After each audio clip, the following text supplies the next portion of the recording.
Uncle എൻ്റെ അടുത്ത് ഒന്ന് ചോദിച്ചത് പുൽപ്പിറ്റൊക്കെ കൊണ്ട് വെക്കണം. അപ്പൊ ഞാൻ അതിൻ്റെ ഒന്നും ആവശ്യമില്ല. കാരണം ഞാൻ ബൈബിള് പോലും ഞാൻ ഒരു മീറ്റർ അപ്പുറത്ത് വെച്ചേക്കില്ല. കാരണം ഇത് പ്രസംഗമാണെന്ന് നിങ്ങൾക്ക് തോന്നുന്നു. അപ്പൊ അങ്ങനെ ഞാൻ നിങ്ങളോട് പറയാനായിട്ട് പോകുന്നു. Okay, ready? റെഡിയാണോ? എല്ലാവരും റെഡിയാണ്. എല്ലാവരും റെഡി ആയിട്ട് ഇരിക്കുമ്പോ നിങ്ങളുടെയൊക്കെ പ്രോഗ്രാം ശരിക്കും അന്ന് ഇവിടെ നിന്ന് വീക്ഷിച്ചപ്പോ അന്ന് മനസ്സിലായ ഒരു കാര്യമുണ്ട്. നിങ്ങൾ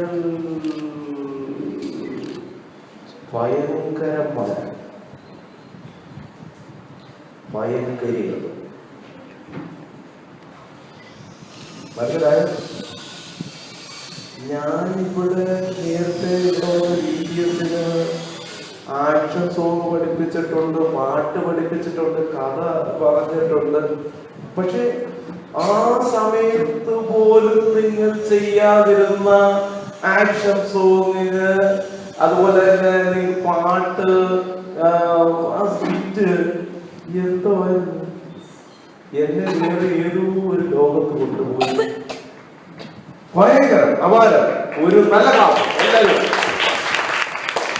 നമ്മുടെ കൊച്ചു കൂട്ടുകാര് വരും ദിവസങ്ങളിലും ദൈവം ഇതേ നിലയിൽ സഹായിക്കട്ടെ, അനുഗ്രഹിക്കട്ടെ. ദൈവം അവർക്ക് കൊടുത്തിരിക്കുന്ന താലന്തുകൾ ദൈവനാമ മഹത്വത്തിനായിട്ട് അത് പ്രയോജനപ്പെടട്ടെ. അത് ഈ നമ്മളിപ്പോൾ കണ്ടതുപോലെ കണ്ട് കേട്ട് നമ്മുടെ ദൈവത്തെ മഹത്വപ്പെടുത്തുവാൻ ദൈവം സഹായിക്കട്ടെ.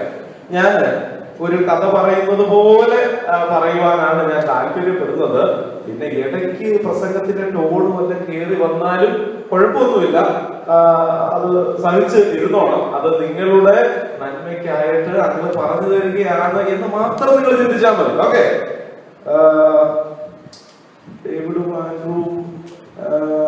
എല്ലാവരും വളരെ ശ്രദ്ധയോടുകൂടി ഇരിക്കുക. അവിടെ പോയി ഇരിക്കാനായിട്ട് വന്ന. ശരി, ഞാന് ഒരു കഥ പറഞ്ഞു തുടങ്ങും. ബൈബിളിലെ ഒരു കഥയാണ്. പക്ഷെ അതേത് കഥയാണെന്ന് ഞാൻ നിർത്തുന്നത് വെച്ച് നിങ്ങൾ പറയാം. Okay, ready? You agree? Okay. ആദ്യം പറയുന്ന ആരാണെന്നായിരിക്കും നോക്കുന്നത്. ഗേൾസിന് ചാൻസ് ഉണ്ട്, ബോയ്സിന് ചാൻസ് ഉണ്ട്. തുടങ്ങുന്നു. പക്ഷെ ബൈബിളിലെ കഥയാണെങ്കിലും ഇപ്പോഴത്തെ സാഹചര്യത്തിലാണ് ഞാൻ ഈ കഥ പറയാനായിട്ട് പോകുന്നത്. ശ്രദ്ധിച്ചേട്ടോ. ഒരിക്കല് ഒരിടത്ത് ഭയങ്കര യുദ്ധം നടക്കുക. യുദ്ധം നിങ്ങൾ നടക്കണല്ലോ അല്ലേ? ഭയങ്കര യുദ്ധം നടക്കുക. യുദ്ധം നടക്കുന്ന സമയത്ത് ഒരു രാജ്യക്കാര് പോയിട്ട് വേറൊരു രാജ്യത്ത് പോയി യുദ്ധം ചെയ്തിട്ട്, ഇപ്പോൾ യുദ്ധം ചെയ്തിട്ടെന്ന് പറഞ്ഞപ്പോഴേ ഇവിടെ ചിലർക്ക് സംഭവം ഏത് കഥയാണെന്ന് മനസ്സിലായെന്ന് തോന്നുന്നു. യുദ്ധം ചെയ്തിട്ട് അവിടെ നിന്ന് കുറച്ച് പേരെ, അവിടെ നിന്ന് കുറെ ആളുകളെ നിങ്ങൾക്ക് കിട്ടിയോ? പറയരുത്. കിട്ടിയോ?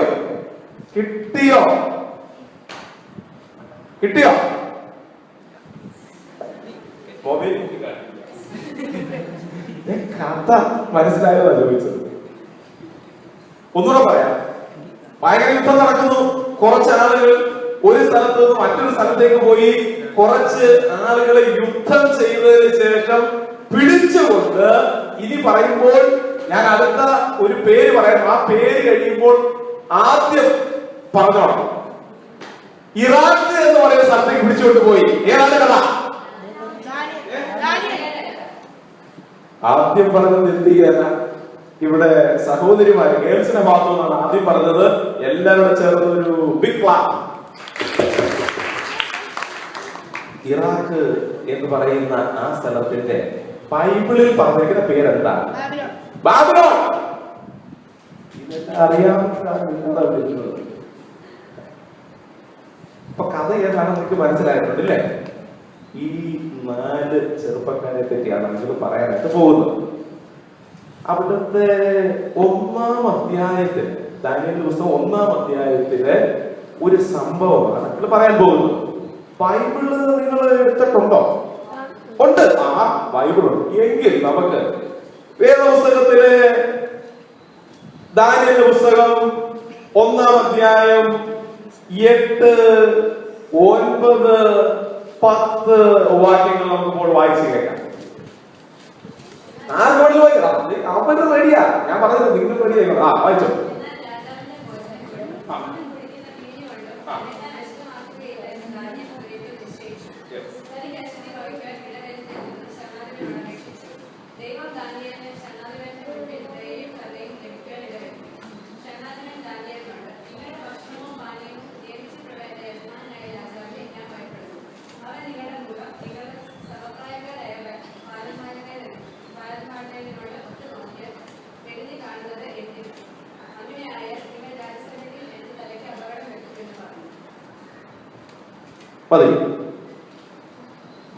ഇരിക്കാം.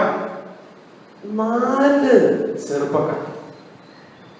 ചെറുപ്പക്കാരുടെ പേര് നിങ്ങൾക്ക് അറിയാമോ? ഞാൻ ഇങ്ങനെ ചോദിക്കുമ്പോൾ തന്നെ ചറവെന്ന് പറഞ്ഞോളാം. ആദ്യം ആര് പറയുന്നു അവരാണ് ജയിക്കുന്നത്.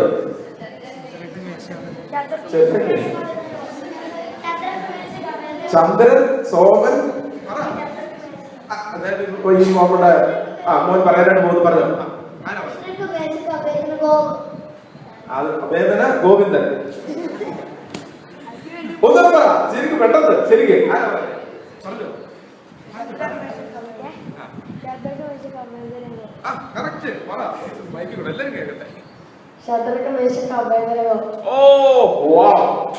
എല്ലാവരും നല്ലൊരു വോയിസ് പറയുകയാണ്. നിങ്ങളങ്ങനെ വിരുദികളാകാൻ നോക്കണ്ട, ഞങ്ങളും എവിടെയുണ്ട്, നിങ്ങളുടെ ഒപ്പം തന്നെ ഉണ്ട് എന്ന് പറയുകയാണ്. അപ്പൊ ഈ ശത്രുക്ക് മേശക്ക് വേദനകോ ഇവരുടെ ജീവിതത്തിൽ നടന്ന ഒരു വലിയ സംഭവം. 8-ാമത്തെ വാക്യം നമ്മൾ ഒന്നുകൂടെ വായിക്കാനായിട്ട് പോകും. 8-ാമത്തെ വാക്യം വായിക്കുമ്പോൾ പെട്ടെന്ന് വായിച്ചോണം, സമയം ഒട്ടുമില്ല. അതാ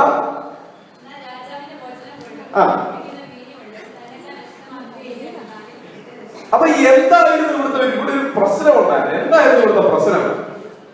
ഒരു ചെറിയ പ്രശ്നം അവിടെ ഉണ്ടായി. എന്താ പ്രശ്നം? ചോദിക്കുമ്പോ പെട്ടെന്ന് പറഞ്ഞോണം, സമയമില്ല. ഇവിടെ എന്തിനു റെഡിയാ? രാജാവ് കഴിക്കുന്ന ഭോജനം കൊണ്ടും വീട് കൊണ്ടും അശുദ്ധമാക്കയില്ല എന്ന് ആര് പറഞ്ഞു? ദാനിയേൽ പറഞ്ഞു. അപ്പൊ രാജാവ് ഇവരോട് പറഞ്ഞൊരു കാര്യമുണ്ട്. നമുക്ക് ഏതായാലും വായിച്ചല്ലേ, ഇപ്പോ എഴുതിയത് അവിടെ തന്നെ. നമുക്ക് ഈ 1-ാം അധ്യായത്തിന്റെ 5ഉം 6ഉം വാക്യങ്ങൾ വായിക്കാം. 5ഉം 6ഉം, സോറി 4ഉം 5ഉം വാക്യങ്ങൾ, 4ഉം 5ഉം വാക്യങ്ങൾ. വോയിസിൽ ആരുമില്ലേ വായിക്കാൻ? ദാനിയേൽ പുസ്തകം 1-ാം അധ്യായം 4ഉം 5ഉം വാക്യങ്ങൾ എല്ലാം എടുത്ത് വെച്ചിരിക്കുന്നത് ഇവിടെ. കമോൺ. ഇല്ലാത്തവരും സുന്ദരന്മാരും സകല ജ്ഞാനത്തിലും നിപുണന്മാരും അറിവിൽ സമൃദ്ധരും വിദ്യാപരിജ്ഞാനികളും രാജധാനി പരിചരിപ്പാൻ യോഗ്യന്മാരും ആയ ചില ബാലന്മാരെ വരുത്തുവാനും അവരുടെ കൽദയരുടെ വിദ്യയും ഭാഷയും അഭ്യസിക്കുവാനും കൽപ്പിച്ചു. രാജാവ് അവർക്ക് രാജഭോജനത്തിൽ നിന്നും കുടിക്കുന്ന വീഞ്ഞിൽ നിന്നും നിത്യവൃത്തി നിയമിച്ചു. ഇങ്ങനെ അവരെ 3 സംവത്സരം വളർത്തിയിട്ട് അവർ രാജധാനിയിൽ നിൽക്കണമെന്ന് കൽപ്പിച്ചു. അപ്പൊ ഇതാണ് അവിടുത്തെ സംഭവം എന്ന് പറയുന്നത്. അപ്പൊ രാജാവ് കുറച്ച് ആളുകളെ തിരഞ്ഞെടുത്തു. അവരെങ്ങനെയുള്ളവരായിരിക്കണം? സുന്ദരന്മാര്, പിന്നെ നല്ല ജ്ഞാനമുള്ളവര്, എല്ലാ കാര്യത്തിനും ഒന്നാമന്മാരായ ചില ആളുകളെ തിരഞ്ഞെടുത്ത് എവിടെയാക്കി? എന്താ പറയുന്നത്? രാജാവിന്റെ ഭോജനം കൊടുക്കണം എന്ന് പറയുവാനായിട്ട് തീർന്നു. പക്ഷേ 8-ാമത്തെ വാക്യത്തിൽ നമ്മൾ വായിച്ചു, ഒരാൾ ഹൃദയത്തിൽ തീരുമാനിച്ചു, ഞാൻ ഈ ആഹാരം കഴിക്കത്തില്ല. ആരായിരുന്നു തീരുമാനിച്ചത്? ഇവരെല്ലാവരും കൂടെ ആണോ തീരുമാനിച്ചത്? വേദോസ്തി പറയുന്നത് അതോ ഒരാൾ തീരുമാനിച്ചതെന്ന് പറയാം. നമ്മൾ പലപ്പോഴും ബൈബിൾ വായിക്കുമ്പോൾ പറയുന്നത് ആരെല്ലാം കൂടെ തീരുമാനിച്ചു. ശദ്രക്ക്, മേശക്ക്, അബേദ്നെഗോ, പിന്നെ ദാനിയേൽ, ഇവരെല്ലാം ഒരുമിച്ച് തീരുമാനം. പക്ഷെ വേദോസ്തിയിൽ അങ്ങനെ പറഞ്ഞിട്ടില്ല. വേദോസ്തിയിൽ പറഞ്ഞിട്ടുള്ളത് ആരായി തീരുമാനമെടുത്തത്? ദാനിയേൽ ഹൃദയത്തിൽ നിശ്ചയിച്ചു. എന്തായിരുന്നു ആ നിശ്ചയം? ഈ രാജാവ് തരുന്ന ഭോജനം കൊണ്ട് എന്നെ ഞാൻ ഒരിക്കലും എന്ത് ചെയ്യത്തില്ല, അശുദ്ധനാക്കത്തില്ല. അതിന് നമുക്കറിയാം എന്തുകൊണ്ടാണ് അദ്ദേഹം അത് പറഞ്ഞത് എന്ന് നിങ്ങൾക്ക് ചില അറിവുകളൊക്കെ ഉണ്ടായിരിക്കും. പക്ഷേ അങ്കിള് ഈ വേദപുസ്തകം വായിച്ചപ്പോൾ പഠിച്ചപ്പോൾ അങ്കിളിന് ചില കാര്യങ്ങളൊക്കെ മനസ്സിലായി. എന്തുകൊണ്ട് ഈ ദാനിയേൽ ഇങ്ങനെ ഹൃദയത്തിൽ നിശ്ചയിച്ചു? ഒന്നാമത്തെ ഉത്തരം അങ്കിളിന് കിട്ടിയത്, ഞങ്ങൾ സേവിക്കുന്ന ദൈവം, ബാക്കി പൂരിപ്പിക്കാവോ? ഞങ്ങൾ സേവിക്കുന്ന ദൈവം, ഞങ്ങൾ സേവിക്കുന്ന ദൈവം വിശുദ്ധനായ ഗോപുമാർക്ക് അവിടേക്ക് പോയിരിക്കുകയാണ്. ഞങ്ങൾ സേവിക്കുന്ന ദൈവം എങ്ങനെയുള്ള ദൈവമാണ്? പരിശുദ്ധനായ ദൈവത്തെയാണ് ഞങ്ങൾ സേവിക്കുന്നത് എന്ന ഉറച്ച ബോധ്യം ആർക്കുണ്ടായിരുന്നു? ദാനിയേലിന്റെ ജീവിതത്തിൽ ഉണ്ടായിരുന്നു.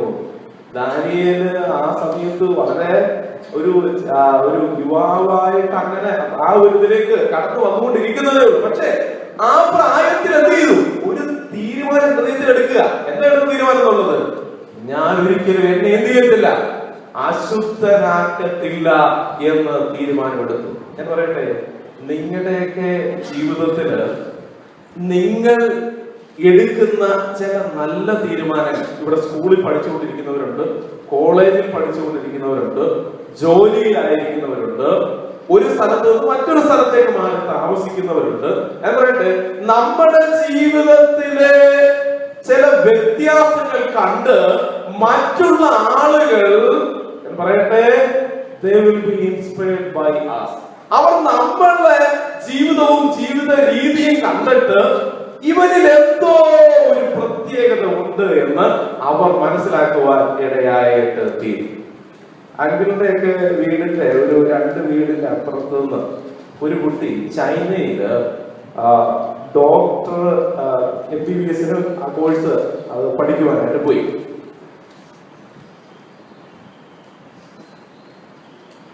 ഒരു വർഷം കഴിഞ്ഞപ്പോൾ ചൈനയിൽ പോയി പഠിച്ച ഞങ്ങളുടെ അവിടെ നിന്നുള്ള മറ്റു പല കുട്ടികളും, നമുക്കറിയാം വിവിധ രാജ്യങ്ങളിൽ നിന്നുള്ള കുട്ടികളാണ് അവിടെ പഠിക്കാനായിട്ട് വരുന്നത്. ഈ കുട്ടി അവിടെ ചെന്നിട്ട് ആദ്യം ചെയ്തൊരു കാര്യമുണ്ട്. എന്താണെന്നറിയാവോ? ഈ കുട്ടി ആദ്യം ചെന്നിട്ട് ഇത് താമസിച്ച സ്ഥലത്ത് ഒരു പ്രയർ ക്ലബ് ആദ്യം തുടങ്ങി. എന്നിട്ട് മറ്റുള്ള കൂട്ടുകാരെ വിളിക്കാൻ തുടങ്ങി. എങ്ങനെ വിളിക്കുന്നത്? ഇവര് MBBS പഠനം നമുക്കറിയാം, ഭയങ്കരമായിട്ടുള്ള പഠനമാണ്. 10ാം ക്ലാസ് ജയിക്കാൻ ഞാൻ പെട്ട പാട് എനിക്ക് അറിയുന്നത്. അപ്പം അതിനേക്കാളൊക്കെ അപ്പുറത്തെ പ്രയാസമായി MBBS പഠിച്ച് പാസ്സാകുക എന്നുള്ളത്. അപ്പൊ ഇവര് ഭയങ്കരമായിട്ടുള്ള ഗഹനമായിട്ടുള്ള പഠനമാണ്. അപ്പൊ ഈ കൊച്ചി എന്നിട്ട് പറയും, ഇങ്ങനെ നമ്മുടെ തലയിൽ കുത്തിരുന്ന് പഠിച്ചാലൊന്നും എന്ത് ചെയ്യത്തില്ല, നമ്മൾ ചിലപ്പോൾ ജയിക്കണം. നിങ്ങൾക്ക് ഒരു സീക്രട്ട് പറഞ്ഞു തരാം. എന്റെ അടുക്കെ വരാമെങ്കിൽ ഞാൻ ഒരു സീക്രട്ട് പറഞ്ഞു തരാം. ഇത് എങ്ങനെയും പഠിച്ചിരിക്കട്ടെ, ലക്ഷങ്ങൾ കൊടുത്ത് പഠിക്കാൻ പോവുകയാണ്. ഈ കുട്ടി അതിന് ചിലരുടെ റൂമിലേക്ക് ഇൻവൈറ്റ് ചെയ്തിട്ട് പ്രാർത്ഥിക്കാനാണ്. പ്രാർത്ഥിച്ചു കഴിഞ്ഞാൽ ദൈവം നിങ്ങൾക്ക് നല്ല വിജയം തരുമെന്ന് പറയും. ഇത് വിചാരിച്ചൊന്ന് നോക്കാം, ഈ പറയുന്നത് ശരിയാണെന്ന് നോക്കാനോ. ആദ്യം 2-3 പേര് വന്നു കൂടി പ്രാർത്ഥിക്കാൻ തുടങ്ങി. ഞാൻ പറയട്ടെ, ദൈവം പ്രവർത്തിക്കാനായിട്ട് കൃത്യം 1 വർഷം കഴിഞ്ഞപ്പോൾ ഒരു കൂടിവരവ് അവിടെ ഒരു സഭ അവിടെ സ്റ്റാർട്ട് ചെയ്യുവാൻ ഇടയാണ്. ഒരു കുട്ടി അവിടെ പോയതിനാ പോയത്, അവിടെ സഭ സ്ഥാപിക്കാൻ വേണ്ടി പോയതാ. അവിടെ സഭ സ്ഥാപിക്കാൻ വേണ്ടിയാണോ പോയത്? എന്തിനാ പോയത്? ഡോക്ടറായിട്ട് പഠിച്ചിറങ്ങാനായിട്ട് പോയി. വീട്ടിൽ നിന്ന് ലക്ഷങ്ങൾ കൊടുത്ത് വീട്ടുകാര് നാട്ടുകാരുടെ കൂടെ പ്രാർത്ഥിച്ച് പറഞ്ഞേച്ച വെച്ചാ. ഞാൻ പറയട്ടെ, അവിടെ പോയി അവിടെ ജീവിതത്തിലെ വ്യത്യാസം കണ്ട് മറ്റുള്ളവർ ആകൃഷ്ടരായിട്ട് മുൻപോട്ട് വന്ന് പറയട്ടെ, അവിടെ ഒരു നല്ല കൂടിവരവുണ്ടാകുവാൻ ഇടയായിട്ട് തീർന്നു. ഒരു യാഥാസ്ഥിക കുടുംബത്തിൽ നിന്ന് ജനിച്ച് വളർന്ന് മുമ്പോട്ട് വന്ന കുട്ടി എനിക്ക് തോന്നുന്നു ഈ വരുന്ന മാസം 12-ാം തീയതിയാണെന്ന് തോന്നുന്നു അതിന്റെ പഠനമെല്ലാം പൂർത്തിയായി. തിരുവല്ലായിൽ നിന്ന് അതിനൊരു നല്ല പ്രപ്പോസൽ വന്നു. ഒരു ഡോക്ടർ അതിനെ വിവാഹം കഴിക്കാനായിട്ട് പോവുകയാണ്. അപ്പൊ ഞാൻ പറഞ്ഞു വന്നതിന്റെ കാര്യം എന്നുള്ളത്, നിങ്ങളുടെ ജീവിതത്തിൽ വ്യത്യാസം കണ്ട് മറ്റുള്ളവർ എന്ത് ചെയ്യണം? നമ്മുടെ ദൈവത്തെ കണ്ടു മുട്ടുവാനിടയായിട്ട് തരണം. വേദപുസ്തകം പഠിച്ചപ്പോൾ ഒരു കാര്യം എനിക്ക് മനസ്സിലായി. ഈ തീരുമാനമെടുത്തത് ആരാണ്? ദാനിയേൽ തീരുമാനമെടുത്തത്.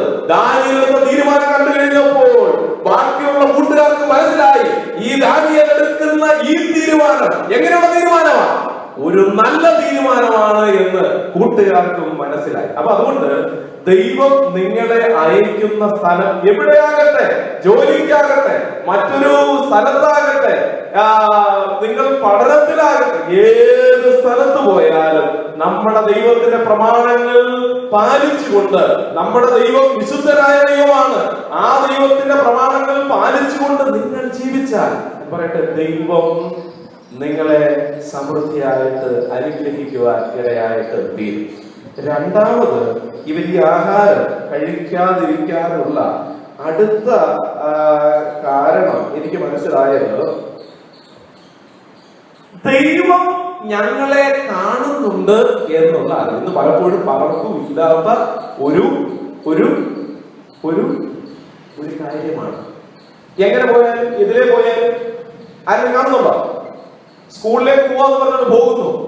സ്കൂളിലായിരിക്കും ചിലപ്പോൾ പോകുന്നു, വേറെ എവിടേക്കായിരിക്കും പോകുന്നത്. പക്ഷെ നമ്മൾ പറയുന്നത് എന്താ? ഞാൻ ഈ പോകുന്നത് ആരും ചെയ്യുന്നില്ല. നിങ്ങള് പത്രങ്ങളൊക്കെ ഞാൻ നിങ്ങളൊക്കെ വായിക്കുന്നത്. ഇന്ന് ഞാനിവിടെ വന്ന് പരിചയപ്പെട്ടപ്പോ എനിക്കൊരു കാര്യം മനസ്സിലായി. എനിക്ക് തോന്നുന്നത് ഈ മനോരമ അവിടെ ജോലി ചെയ്യുന്ന ഏറെ പങ്കുവയ്ക്കുമെന്ന് നമ്മുടെ പ്രധാന വിശ്വാസികളാണെന്ന് എനിക്ക് ഇന്ന് മനസ്സിലായി. അതൊരു പുതിയ അനുഭവമായിരുന്നു. കാരണം ഇന്ന് ഞാനിവിടെയുള്ള ചില സഹോദരിമാരെ പരിചയപ്പെട്ട് പറഞ്ഞു, ഞങ്ങൾക്ക് ജോലി മനോരമയല്ല. ഇവിടെയുള്ള ചില സഹോദരന്മാരെ പരിചയപ്പെട്ടപ്പോ അവര് പറഞ്ഞു, ഞങ്ങൾക്ക് ജോലി മനോരമയാണ്. അപ്പൊ ഈ മനോരമ പത്രത്തില് നമ്മളിത് വായിക്കുമ്പോൾ ചില കാര്യങ്ങൾ മനസ്സിലാകുന്നത്, ISIS എന്ന് പറഞ്ഞൊരു തീവ്രവാദ ഗ്രൂപ്പ് നമുക്കൊക്കെ അറിയാം അല്ലേ? അവരെന്താ ചെയ്യുന്നത്?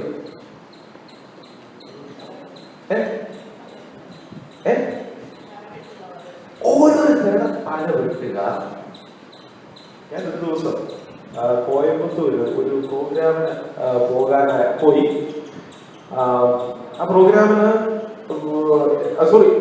കോയമ്പത്തൂരല്ല, ട്രിവാൻഡ്രത്ത് ടെക്നോ പാർക്കിൽ ഒരു പ്രോഗ്രാം. അപ്പൊ അത് രാവിലെ സമയം ഞങ്ങളുടെ മ്യൂസിക് ടീമിലെ എല്ലാ ആൾക്കാരും വിളിച്ച് പ്രാർത്ഥിച്ച് ഞങ്ങൾ പ്രോഗ്രാമായിട്ട് ഇറങ്ങിയ. പെട്ടെന്ന് വാട്സപ്പിൽ എനിക്കൊരു വീഡിയോ വന്നു. അപ്പൊ രാവിലെ ഞാൻ നോക്കണം, ഞാൻ വിചാരിച്ചു ഗ്രൂപ്പിലുള്ള ഒരാളാണ് അയച്ചത്.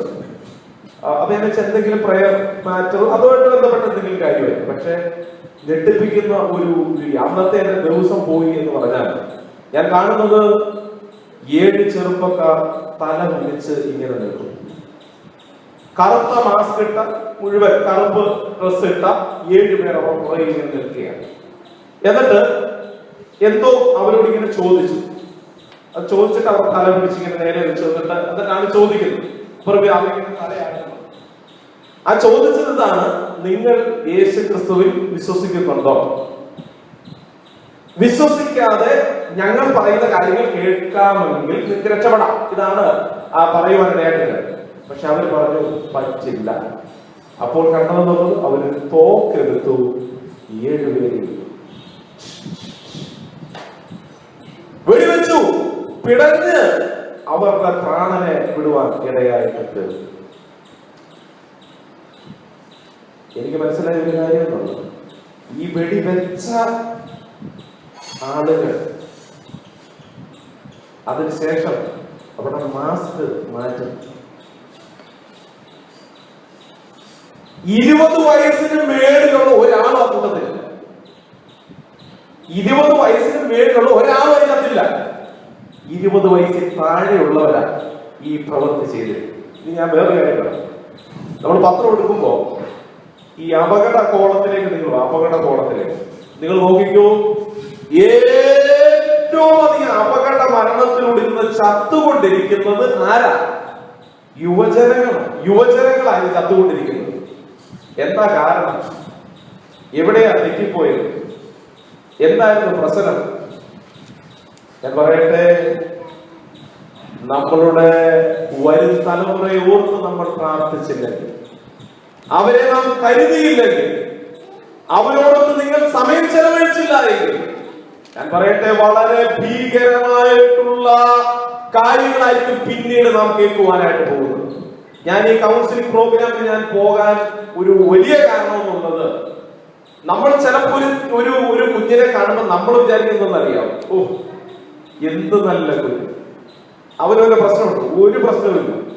3 ദിവസം 6 മാസം കൊണ്ട് ഉള്ള കോഴ്സാണ്. അപ്പൊ ഇത് ഞങ്ങൾ 3 ദിവസം കൊണ്ട് പഠിച്ചിട്ട് ഞങ്ങൾക്ക് പ്രാക്ടീസ് ചെയ്യണം. അപ്പൊ ഞങ്ങളെ ഒരു ഓർഫനേജിലേക്കാണ് കൊണ്ടുപോയത്. ആ ഓർഫനേജിൽ കൊണ്ടുപോയിട്ട് 3 പിള്ളേരെ ഞങ്ങളുടെയൊക്കെ പറഞ്ഞ് 3 പിള്ളേരെ തിരഞ്ഞെടുത്തോളാം, ഇഷ്ടമുള്ള 3 പിള്ളേരെ തിരഞ്ഞെടുത്തോളാം. അപ്പൊ ഞങ്ങളെ കൊണ്ട് ഇത് ചെയ്യിപ്പിച്ച് കാണിച്ചിട്ട് അവരത് വീഡിയോയിൽ അവരിത് കണ്ടോണ്ടിരിക്കുകയാണ്. അപ്പോ ഞങ്ങളുടെ മനസ്സിലെങ്ങനെ അറിയാം, അപ്പൊ പ്രശ്നമൊന്നുമില്ലാത്ത നിഷ്കളങ്കനായ 3 പിള്ളേരെ ഞങ്ങളത് സെലക്ട് ചെയ്തു. കാരണം സംഭവം ഈസി ആയിട്ട് ചെയ്യാം. ഞങ്ങൾ ഈ 3 ദിവസം ഈ കോഴ്സ് ചെയ്യുന്നത് പൈസ അങ്ങോട്ട് കൊടുത്തിട്ട് ചെയ്യുക. ഇതിന്റെ നമുക്ക് സ്കൂളിൽ പോകാനുള്ള 1 വർഷത്തെ ലൈസൻസ്, അതൊരു പ്രൊബേഷണൽ പീരീഡ് ആയിട്ടും പിന്നെ സർട്ടിഫിക്കറ്റ് കൂടെ അതായിരുന്നു. അപ്പൊ ഈ ലൈസൻസ് ഉള്ള ഏത് സ്കൂളിലും നമുക്ക് പോകാം. അതാണ് ഇതിന്റെ ഒരു പ്രത്യേകത. അപ്പൊ ഈ ലൈസൻസ് കിട്ടാൻ വേണ്ടി ഞങ്ങൾ വിചാരിച്ച് ഒരു പ്രശ്നവും ഇല്ല എന്ന് തോന്നുന്ന ചില പിള്ളേരെ ഞങ്ങൾ പോയി സെലക്ട് ചെയ്യും. ആദ്യത്തെ കുട്ടിയെ കൗൺസിൽ ചെയ്യുന്നത് ധർമ്മരാജ്. അപ്പൊ ധർമ്മൻ കൗൺസിലിംഗ് ഞങ്ങളെ ചുറ്റുമിരിക്കുകയാണ്. ഒരു പ്രശ്നവും ഇല്ല എന്ന് ഞങ്ങൾ വിചാരിച്ച ആ കുട്ടിയെ കൗൺസിൽ ചെയ്തപ്പോൾ ആ കുട്ടി പറഞ്ഞ കാര്യങ്ങൾ കേട്ട് ഞങ്ങൾ തകർന്നുപോയി. കുട്ടിയുടെ പ്രായം എത്രാന്നറിയാവോ? ആ കുട്ടി പഠിക്കുന്നത് എത്രല്ലാന്നറിയാവോ? 7ാം ക്ലാസ്സിൽ പഠിക്കുന്ന കുട്ടി. ഈ കുട്ടി പറഞ്ഞ ആ കാര്യങ്ങൾ കേട്ട് ഞങ്ങൾ ആകെ ഞെട്ടി നിൽക്കുകയാണ്. എന്താണ് പറഞ്ഞു കൊടുക്കുന്നത്? കുറെ ജീവിക്കുന്ന ഒരു ദൈവമുണ്ട്. വേദോസ്തിലൂടെ ബാക്കി കാര്യങ്ങളൊക്കെ പറഞ്ഞു. രണ്ടാമത് ഞാൻ. അപ്പൊ എന്റെ മനസ്സിലുണ്ട് ഏറ്റവും നിഷ്കളങ്കനായ. അപ്പൊ ഞാൻ നേരത്തെ പോയി കുഞ്ഞിനെ പരിചയപ്പെട്ട ഇവിടെ സ്ഥലം ബാംഗ്ലൂരാണ്. മലയാളം നല്ല പോലെ അറിയാം. ചെറുപ്പത്തിൽ തന്നെ കേരളത്തിൽ വന്നതാണ്. ഇവനൊരു പ്രശ്നവും കാണത്തില്ല എന്നുള്ള നിലയിൽ ഇവനെ വിളിച്ച് ഞാൻ അവിടെ കൊണ്ടുവന്നിരുന്നു. ഇവനെ ഞാൻ കൗൺസിൽ ചെയ്യാനായിരുന്നു. ഒരു പ്രശ്നവും ഇല്ലാത്ത അവരെ മുഖഭാവം കണ്ടിട്ട് ഒരു കുഴപ്പമില്ലാതെ ഞാൻ വിചാരിച്ച് ആ കുട്ടി കൗൺസിലിംഗ് തുടങ്ങിയപ്പോൾ അവന്റെ ആ വേദനാജനകമായ അനുഭവങ്ങൾ അവൻ പങ്കുവച്ചപ്പോൾ ഞാൻ ഇരുന്നിടത്തുനിന്ന് ഞാൻ താഴോട്ട് പോകുന്ന പോലെ എനിക്ക് തോന്നി. അപ്പൊ അതുകൊണ്ട് ഞാൻ പറയട്ടെ, നമ്മൾ പലപ്പോഴും നമ്മുടെ കുഞ്ഞുങ്ങളെയൊക്കെ അണ്ടർ എസ്റ്റിമേറ്റ് ചെയ്യാം. നമ്മൾ വിചാരിക്കൂ അവനെന്ത് കുഴപ്പം, തിന്നാൻ കൊടുക്കുന്നുണ്ട്, പിന്നെ പഠിക്കാനായിട്ട് നമ്മൾ വിടുന്നുണ്ട്, ട്യൂഷന് വിടുന്നുണ്ട്, അവന് മൊബൈൽ വേണമെന്ന് മൊബൈൽ മേടിച്ചു കൊടുക്കുന്നുണ്ട്, നെറ്റിന്റെ സൗകര്യം വേണം നെറ്റ് മേടിച്ചു. ഇനി ഇത് കൂടുതൽ എന്താ ചെയ്യേണ്ടത്? വണ്ടി വേണമെന്ന് പറയുമ്പോൾ ആ വണ്ടി മേടിച്ചു കൊടുത്തു. എപ്പോഴായിട്ട് നമ്മുടെ കുഞ്ഞുങ്ങളെ മനസ്സിലാക്കേണ്ടത് പോലെ മനസ്സിലാക്കി, അവരെ ട്രെയിൻ ചെയ്യേണ്ടത് പോലെ ട്രെയിൻ ചെയ്യണം. അവരോട് ചേർന്ന് സമയം പങ്കുവയ്ക്കണം. അതുകൊണ്ട് ആ നിലയിൽ മുമ്പോട്ട് പോകുവാൻ സർവശക്തനായ ദൈവം നമ്മെ സഹായിക്കും. ഒരു കാര്യം കൂടെ പറഞ്ഞ് ഞാൻ അവസാനിപ്പിക്കുവാനായിട്ട് താല്പര്യപ്പെടുകയാണ്.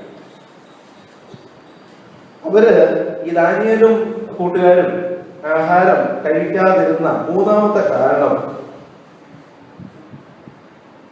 മനുഷ്യന്റെ വാക്കല്ല, പിന്നെ ആരുടെ വാക്ക് അധികമായിട്ട് കേൾക്കണം?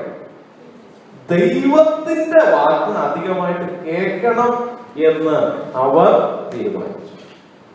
മനുഷ്യന്റെ വാക്ക് കേട്ട് കഴിഞ്ഞാൽ ചിലപ്പോൾ എന്ത് ചെയ്യും? നാശത്തിലേക്കേ പോകത്തുള്ളൂ എന്നുള്ള കാര്യം അവർക്ക് വളരെ വ്യക്തമായ ബോധ്യമുണ്ട്. പക്ഷേ ദൈവത്തെ മാനിച്ചാൽ, ബാക്കി പറയുക, ദൈവത്തെ മാനിച്ചാൽ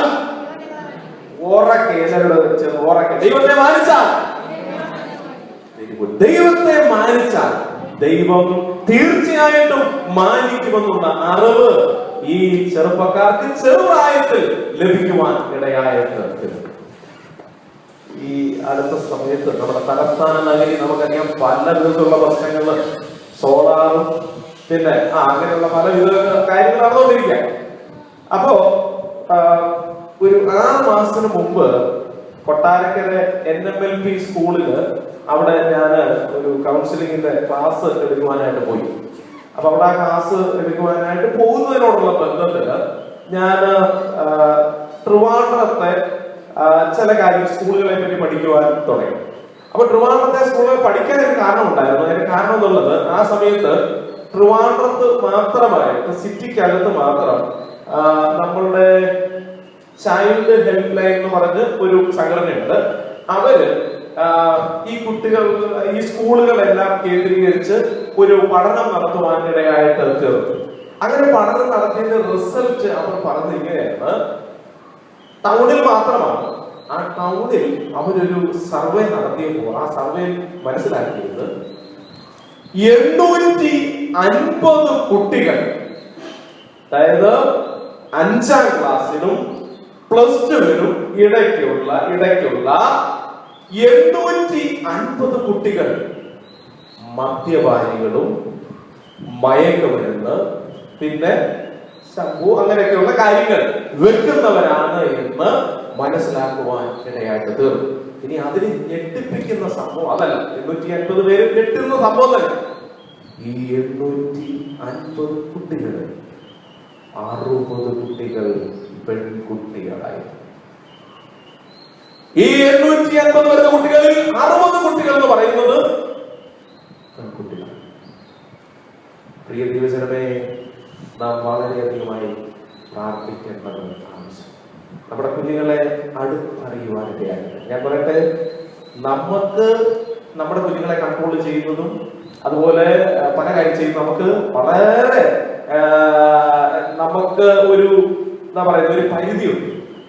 പക്ഷെ പരിധിക്ക് അപ്പുറത്ത് നിന്ന് പരിധികളൊന്നുമില്ലാതെ നമ്മെ സഹായിക്കാൻ കഴിയുന്ന ഒരു ദൈവം ജീവിക്കണം. അതുകൊണ്ട് വരും ദിവസങ്ങളിൽ നമ്മുടെ കുഞ്ഞുങ്ങളെ അടുത്ത് അറിഞ്ഞ് ജീവിക്കുവാൻ സർവശക്തനായ ദൈവം നിങ്ങളെ ഓരോരുത്തരെയും സഹായിക്കട്ടെ, അനുഗ്രഹിക്കട്ടെ. ഒരു കാര്യം കൂടെ പറഞ്ഞ് നിർത്താനായിട്ട് പോയി. അത് ഞാനിവിടെ പോയതുകൊണ്ട് കണ്ടതുകൊണ്ട് ഞാൻ പറയുന്നത്. ഞാൻ ഈ അങ്കമാലിയില് അവിടെ പോയി കൗൺസിലിങ്ങിന് പോയപ്പോൾ അതിന് തൊട്ടടുത്തുള്ള നമ്മുടെ ഒരു ചർച്ചിലുള്ള ഒരു പെൺകുട്ടി, അത്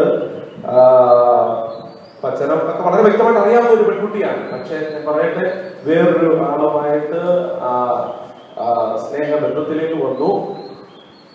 ആ പയ്യൻ പകല് കാറുമായിട്ട് അവരുടെ ബന്ധുക്കളൊക്കെ ആയിട്ട് വന്നു കഴിഞ്ഞപ്പോൾ ഈ കുട്ടിയെ വന്ന് വിളിച്ചു.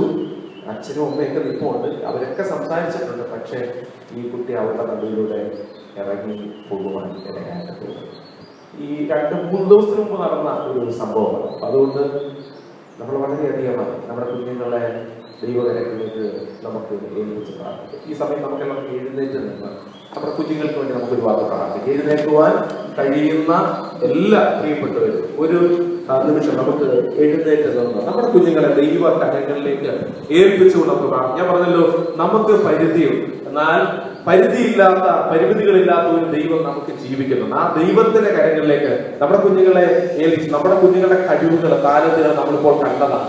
ഈ കുഞ്ഞുങ്ങളെല്ലാം ദൈവത്തിന് വളരെ സ്പെഷ്യൽ ആയിട്ടുള്ള കുഞ്ഞുങ്ങൾ. ഈ കുഞ്ഞുങ്ങളെ വരും ദിവസങ്ങളിൽ ദൈവം അനുഗ്രഹിക്കണം. അതുകൊണ്ട് നമുക്ക് ഈ കുഞ്ഞുങ്ങളെ ദൈവത്തിന്റെ കരങ്ങളിൽ നമുക്ക് ഭരമേൽപ്പിച്ച് പ്രാർത്ഥിക്കാം. പരിശുദ്ധനായ ഞങ്ങളുടെ ദൈവമേ, ഞങ്ങളുടെ ഹൃദയം അങ്ങയുടെ സന്നിധി ഞങ്ങൾ പകരുന്നില്ല.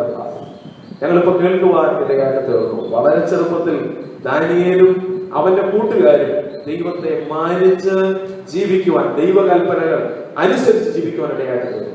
ഞങ്ങളുടെ കർത്താവേ, ഞങ്ങളുടെ കുഞ്ഞുങ്ങൾ ആ നിലയിൽ ജീവിക്കുവാൻ ദൈവം സഹായിക്കണം. ഞങ്ങളൊരു ദുഷ്ടലോകത്തിലായിരിക്കും. ഞങ്ങൾ പലപ്പോഴും ഞങ്ങളുടെ വാർത്താ മാധ്യമങ്ങളിൽ ഞങ്ങൾ വായിക്കുകയും കാണുകയും കേൾക്കുകയും ചെയ്യുന്നത് ഞെട്ടിപ്പിക്കുന്ന പല വാർത്തകളും. ഞങ്ങളുടെ കർത്താവ് ഞങ്ങളെ സഹായിക്കണം. ഞങ്ങളുടെ കുഞ്ഞുങ്ങളെ നോക്കുന്നതിനും അതുപോലെ തന്നെ കരുതുന്നതിനും ഞങ്ങൾക്ക് കർത്താവ് പരിധിയുണ്ട്. എന്നാൽ ദൂതന്മാരുള്ള സംരക്ഷണം വരെയും ഞങ്ങളുടെ കുഞ്ഞുങ്ങൾക്ക് അവർ കൊടുക്കണമെന്ന് പ്രാർത്ഥിക്കുന്നു. ആ കുഞ്ഞുങ്ങളുടെ മധ്യത്തിൽ ഞങ്ങൾക്ക് മാതൃകയായി ജീവിക്കുന്ന ദൈവമുണ്ട് എന്ന് ഞങ്ങൾക്ക് പേരൻസിന് കുഞ്ഞുങ്ങളോട് കാണിച്ചു കൊടുക്കുവാൻ ദൈവം അവർ സഹായിക്കണമേ എന്ന് പ്രാർത്ഥിക്കുന്നു. ഒരു ദുഷ്ടനും തൊടാതെ, ഒരു ദുഷ്ടനും ദൃഷ്ടി വെക്കാതെ ഞങ്ങളുടെ കുഞ്ഞുങ്ങളെ ദൈവം കരുതണമേ എന്ന് പ്രാർത്ഥിക്കുന്നു. ഞങ്ങളുടെ കുഞ്ഞുങ്ങളെ കർത്താവ് വരും ദിവസങ്ങളിൽ ദൈവത്തിന് പ്രയോജനമുള്ള കുഞ്ഞുങ്ങളായി തീരുന്നത് കണ്ട് ഞങ്ങളുടെ കർത്താവിനെ മഹത്വപ്പെടുത്തുവാൻ അവർ നിലയാകണം. ഞങ്ങളുടെ കുഞ്ഞുങ്ങൾക്ക് പഠിക്കുവാൻ ബുദ്ധി കൊടുക്കണം. ഞങ്ങളുടെ കുഞ്ഞുങ്ങൾക്ക് കർത്താവ് ഈ ദൈവത്തെ അറിയുവാൻ, ഈ ദൈവത്തിനായി ജീവിക്കാനുള്ള വാഞ്ച, എരിവ് ദൈവോട് കൊടുക്കണമേ എന്ന് പ്രാർത്ഥിക്കുന്നു. ഞങ്ങളുടെ സ്ഥലസഭകൾ ആ നിലയിൽ കർത്താവ് ഉണർന്ന് പ്രവർത്തിക്കുവാനും അവൻ സഹായിക്കണം. ഇവിടെ കടന്നു വന്നിരിക്കുന്ന പേരൻസിനെ ഏൽപ്പിച്ച് പ്രാർത്ഥിക്കുന്നു. കുഞ്ഞുങ്ങളുടെ പ്രശ്നങ്ങൾ മനസ്സിലാക്കി ജീവിക്കുവാൻ ദൈവം അവിടുന്ന് സഹായിക്കണം.